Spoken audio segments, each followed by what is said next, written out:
Hi friends, we are back. This video is on loving our mother tongue. अरे दीना अपनी भाषा में बोल ले।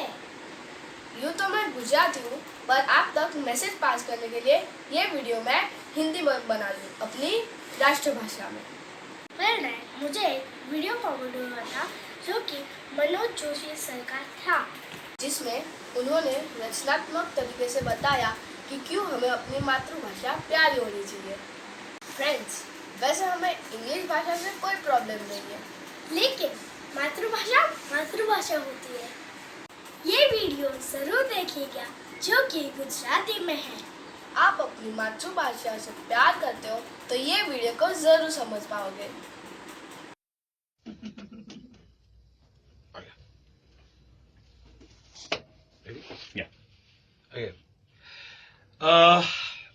એક વાત બહુ દિલથી કહું છું કે જાપાનીઝ માણસને જો જાપાનીઝ લેંગ્વેજ બોલતા શરમ નથી આવતી, એ વિશ્વના કોઈ પણ ખૂણે જાય તો પોતાની માતૃભાષામાં જ વાત કરશે, અંગ્રેજીમાં વાત નહીં કરે.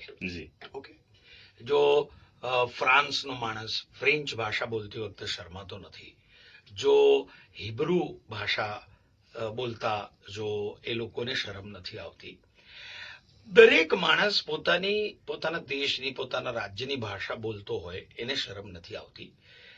આપણે એક વિચાર કરવા જેવી વસ્તુ છે કે 200 વર્ષ અંગ્રેજો આપણી પર રાજ કર્યું.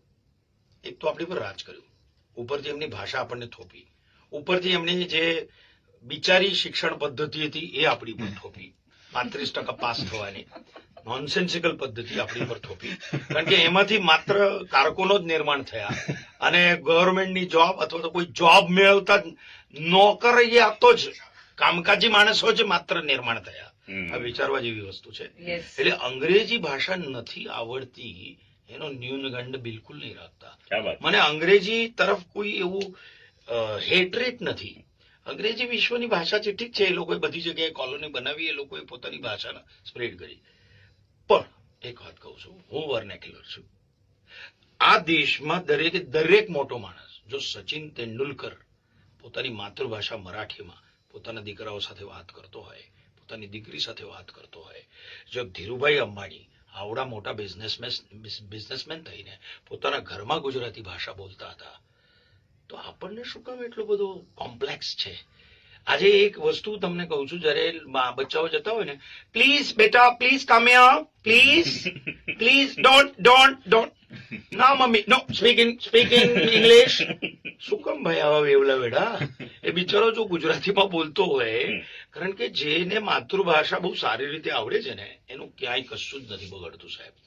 પછી અબ્દુલ કલામ સાહેબ હોય કે નરેન્દ્ર મોદી સાહેબ હોય કે કોઈ પણ વિશ્વનો શ્રેષ્ઠ નેતા હોય, અભિનેતા હોય કે કોઈ પણ, આજે અમિતાભ બચ્ચન જુઓ સાહેબ, હિન્દી બોલતી વખતે એટલી અનિશુદ્ધ હિન્દી બોલે છે, કારણ કે એને હિન્દી પોતાની માતૃભાષા જે છે એ જબરજસ્ત રીતે આવડે છે અને માટે એટલું પ્રભુત્વ છે હિન્દી પર, માટે જ એટલી સારી અંગ્રેજી બોલી શકે છે.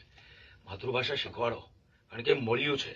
એક વાત યાદ રાખજો, જો ઝાડનું મૂળિયું જ કાપી નાખશો ને તો ઝાડ છે ને 4 દિવસમાં મરી જશે. એટલે ભાષા, સંસ્કૃતિ એને બહુ જ લેવા દેવા છે. આ જો ટકશે નહીં ને તો આપણું કશું જ નહીં ટકે. અને ગુજરાતી પણ માત્ર ગુજરાતી એટલે પેલું કેડીઓ પહેરીને નવરાત્રીના દાંડિયા રમવા એ જ માત્ર ગુજરાતી સંસ્કૃતિ નથી. આપણું સાહિત્ય વિશાળ છે, આપણું લોક સાહિત્ય વિશાળ છે. બચ્ચાઓને ભાષા શીખવાડો, નહીં તો આપણે સમાપ્ત થઈ જઈશું. ભાષા મરી પરવાર છે એવું માનતો નથી. જ્યાં સુધી કમ્યુનિકેશન છે ત્યાં સુધી ભાષા નહીં મરે, પણ સાવ એટલે ગંદી ભાષા થઈ જશે. એની સજગતા રાખો.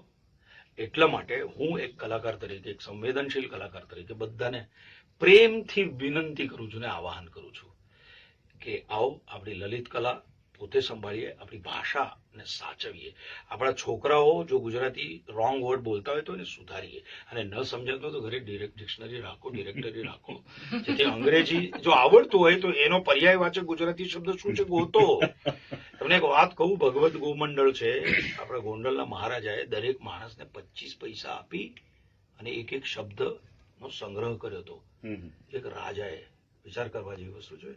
અને આજે તો હું સંસ્કાર નગરી વડોદરામાં છું, એટલે બધાને આહવાન કરું છું કે હું ગર્વ અનુભવું છું કે હું ગુજરાતી છું. ક્યાં વાત. અને મને ભયંકર સ્વાભિમાન છે મારી માતૃભૂમિનું, મારી માતૃભાષાનું. આવો આપણે આપણી ભાષાનું સન્માન જાળવી રાખીએ, સ્વાભિમાન જાળવી રાખીએ. આજે દરેક મહારાષ્ટ્રીયનને મરાઠી ભાષાની દાદ છે, મરાઠી ભાષાનું સ્વાભિમાન છે. આપણે પણ ગુજરાતી ભાષાનું સ્વાભિમાન જાગૃત કરવું જોઈએ. એટલે જ કહું છું, વટસે કહો વટથી ગુજરાતી. હું વટથી ગુજરાતી છું. क्या बात है, क्या बात है. Thank you sir, thank you so much. क्यों फ्रेंड्स, आप भी सोचने में मजबूर हो गए ना कि कितनी स्ट्रॉन्ग है हमारी मातृभाषा. આપણી ભાષા આપણું ગૌરવ.